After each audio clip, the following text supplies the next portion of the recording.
چو بخت عرب بر عجم چیره شد، همی بخت ساسانیان تیره شد.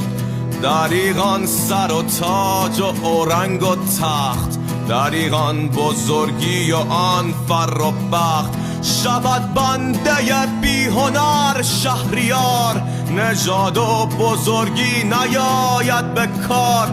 نه جشن و نه رامش نه گوهر نه نام، ز کوشش ز هر گونه سازند دام.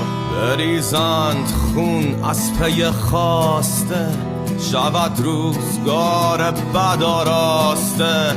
زیان کسان از پی سود خیش، بجویند و دین اندر آرند پیش. ز شیر شتر خوردن و سوسمار، عرب را به جایی رسیده است کار. که تاج کیانی کند آرزو، توفو بر تو ای چرخ گردان توفو.